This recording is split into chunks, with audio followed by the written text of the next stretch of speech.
نحمده ونصلي على رسوله الكريم اما بعد اعوذ باللہ من الشیطان الرجیم بسم اللہ الرحمن الرحیم اقرأ باسم ربک الذی خلق قال النبی صلی اللہ علیہ وسلم من تعلم القرآن وعلمه صدق اللہ العلی العظیم۔ کسی کے شب وصل سوتے کٹے ہیں، کسی کے شب وصل روتے کٹے ہیں، ہمارے یہ شب کیسے شب یا الہی، نہ روتے کٹے اور نہ سوتے کٹے ہیں۔ محترم صدر صاحب، معزز اساتذہ کرام، عزیز ساتھیوں، السلام علیکم ورحمۃ اللہ وبرکاتہ۔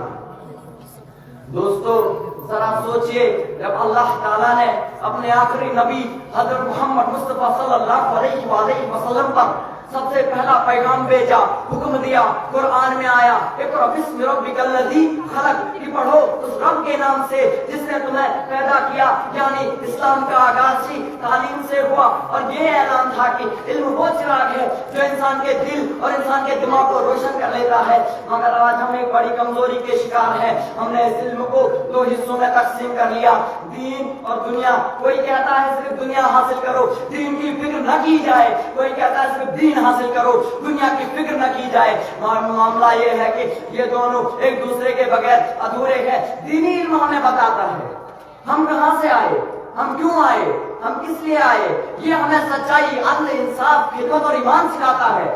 یہ ہمارے روح کی غذا ہے جو ہمیں گناہوں کے اندھیرے سے نکال کر نیکی کی راہ پر لاتا ہے۔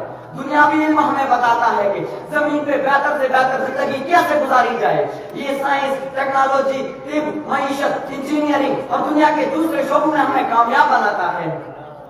میرے دوستو ذرا سوچئے، اگر ایک انسان کے پاس صرف دنیاوی علم ہو، دینی روشنی سے محروم ہو، وہ ترقی تو کرے گا مگر شاید اپنی ترقی کا غلط استعمال کرے گا۔ کیا کرے گا؟ غلط استعمال کرے گا، کبھی ظلم میں، کبھی خود غرضی میں، تو کبھی فتنہ پھیلانے میں۔ اسی طرح اگر میرے دوستو اگر ایک انسان کے پاس صرف دینی علم ہے، وہ چاہ کر بھی دین کی اتنی خدمت نہیں کرے گا جتنی ضروری ہے۔ میرے دوستو کیا خوب کہا ہے علامہ اقبال نے کہ اقبال تیری قوم کا اقبال کھو گیا، اقبال تیری قوم کا اقبال کھو گیا، ماضی تو سنہرا تھا پر حال کھو گیا۔ میرے پیارے دوستو حضرت امام ابو حنیفہ رحمۃ اللہ علیہ تاجر بھی تھے، عالم بھی تھے، دنیا جاننے والے، دین جاننے والے۔ وجہ یہ تھی کہ اس وقت کا مسلمان صرف مسجدوں کا امام ہی نہیں تھا، اس وقت کا مسلمان سائنس، معیشت کے ماہرین بھی تھے۔ تو آئیے دوستو آج ارادہ کر لیتے ہیں کہ ہم دونوں تعلیموں کو دل سے حاصل کریں گے۔ آخر پر میں اس اشعار کے ساتھ رخصت ہونا چاہتا ہوں۔